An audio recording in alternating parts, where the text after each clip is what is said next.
오늘 하세나 본문은 사도행전 4장 13절에서 22절까지의 말씀입니다. 그들은 베드로와 요한이 본래 배운 것이 없는 보잘것없는 사람인 줄 알았는데 이렇게 담대하게 말하는 것을 보고 놀랐다. 그리고 그들은 그 두 사람이 예수와 함께 다녔다는 사실을 알았지만 병 고침을 받은 사람이 그들 곁에 서 있는 것을 보고는 아무 트집도 잡을 수 없었다. 그래서 그들은 그 두 사람에게 명령하여 의회에서 나가게 한 뒤에 서로 의논하면서 말하였다. 이 사람들을 어떻게 하면 좋겠습니까? 그들로 말미암아 기적이 일어났다는 사실은 예루살렘에 사는 모든 사람이 다 알고 있고 우리도 이것을 부인할 수 없습니다. 다만 이 소문이 사람들에게 더 퍼지지 못하게 앞으로는 이 이름으로 아무에게도 말하지 말라고 그들에게 엄중히 경고합시다. 그런 다음에 그들은 그 두 사람을 불러서 절대로 예수의 이름으로 말하지도 말고 가르치지도 말라고 명령하였다. 그때에 베드로와 요한은 대답하였다. 하나님의 말씀을 듣는 것보다 당신들의 말을 듣는 것이 하나님 보시기에 옳은 일인가를 판단해 보십시오. 우리는 보고 들은 것을 말하지 않을 수 없습니다. 백성이 모두 그 일어난 일로 하나님께 영광을 돌리고 있으므로 그들은 사도들을 처벌할 방도가 없어서 다시 위협만 하고서 놓아 보냈다. 이 기적으로 병이 나은 이는 40살이 넘은 사람이다. 오늘 저희가 함께 읽은 본문 말씀은 사도행전 3장에서부터 이어지는 내용입니다.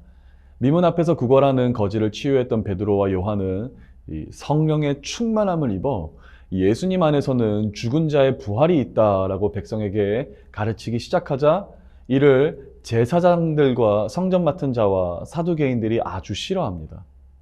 그들의 기득권이 베드로와 요한에게 뺏길 것 같은 상황이 매우 불편했던 것일 수도 있었겠지만 가장 크게는 바로 그들의 손으로 무죄했던 예수를 죽였다는 사실이 그들의 양심을 매우 어렵게 했을 것이기에 그들은 베드로와 요한이 예수의 가르침을 멈추길 아주 강력히 규탄했던 것입니다. 어쩌면 제사장들과 서기관들은 이 사건을 너무 간단하게 생각한 것일지도 모르겠습니다.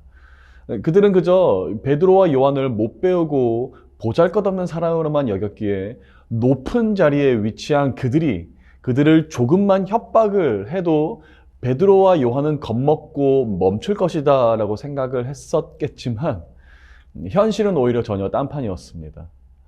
베드로가 그의 힘과 지혜가 아닌 성령에 충만하여 담대하게 자신이 선포해야 할 말들을 선포하기 시작하자 제사장과 사두개인들은 놀라움을 금치 못했으며 어찌 학문이 없는 자가 이리도 대범하게 고위 관료들 앞에서 이야기할 수 있는지 그들의 머리로는 도저히 이해할 수 없었을 것입니다.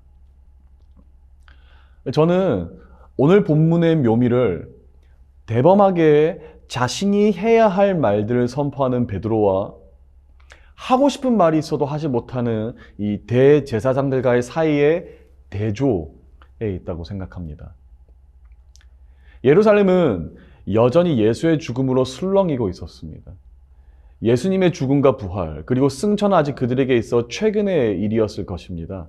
따라서 부활하신 예수님에 대한 설렘과 경외함도 컸을 테지만 예루살렘에는 여전히 제사장들을 거역하며 목숨을 잃을 수도 있다라는 공포와 두려움이 잔재처럼 그들 가운데 남아 있었을 것입니다. 베드로와 요한은 바로 이런 상황 속에서 대제사장들을 맞서 대치하고 있는 것입니다. 더군다나 베드로와 요한은 그들이 쉽게 죽여버린 그 예수의 제자들이었고 예수의 가르침을 전파하다가 잡힌 사람들이었기 때문에 사실 목숨이 아주 위태로운 상황이었다라고 봐도 될 정도로 오늘 본문의 상황은 긴장으로 가득합니다. 그러나 이런 상황 속에서도 베드로와 요한은 자신이 마땅히 해야 할 말들을 아끼지 않습니다. 우리가 함께 말씀을 보시겠습니다. 사도행전 4장 19절에서 20절. 그때에 베드로와 요한은 대답하였다. 하나님의 말씀을 듣는 것보다 당신들의 말을 듣는 것이 하나님 보시기에 옳은 일인가를 판단해 보십시오. 우리는 보고 들은 것을 말하지 않을 수 없습니다.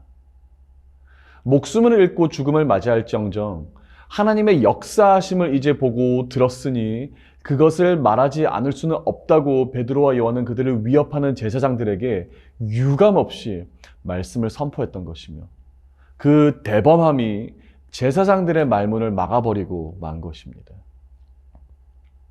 그러나 베드로와 요한과는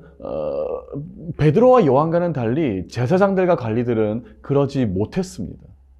그들은 분명 베드로와 요한을 엄중히 경고하여 그들의 입을 막는 것을 원했음에도, 경고했음에도 불구하고 그러지 못했던 이유는 오늘 사도행전에서 이렇게 설명하고 있습니다. 함께 말씀을 보시겠습니다. 21절 말씀. 백성이 모두 그 일어난 일로 하나님께 영광을 돌리고 있으므로 그들은 사도들을 처벌할 방도가 없어서 다시 위협만 하고서 놓아 보냈다. 제사장들과 관리들은 사람의 눈치를 보고 사람의 영광을 중히 여겼기에 당장 그들이 해야 하는 말조차도 하지 못했던 것이었다고 누가복음은 오늘 본문에서 기록하고 있는 것입니다. 우리 사랑하는 높은 뜻 푸른교회 성도 여러분, 우리 또한 오늘 하루 동안 하나님께서 전하기 원하시는 말들이 있을 것입니다. 이웃을 격려하고 위로하고 사랑한다고 고백하며 그리스도의 복음과 부활의 소식처럼 오늘 하나님께서 전하기 원하시는 말들이 반드시 있을 것인데, 만약 마음의 동함이 있으시다면 무슨 일이 있더라도 세상의 눈치를 보지 말고 담대히 그리고 대범하게 그 말들을 전하실 수 있기를 주님의 이름으로 축복합니다. 그러나 반대로 아무리 하고 싶은 말이 있어도, 아무리 내 안에 말을 하고 싶은 마음이 불타오른다 할지라도 그것이 하나님 아버지의 마음에서 비롯한 말이 아니라면, 아무리 세상이 우리를 유혹하고 위협할지라도 절대 하지 않으시는 성도님들 되시길 주님의 이름으로 축복합니다. 오늘 하루 그렇게 살아가기 시작할 때 우리의 입술로 선포하는 말들과 절제를 통해 하나님께서 큰 영광 받으실 줄로 믿습니다. 오늘의 하시조는 위기 청소년들을 위해 기도하는 것입니다.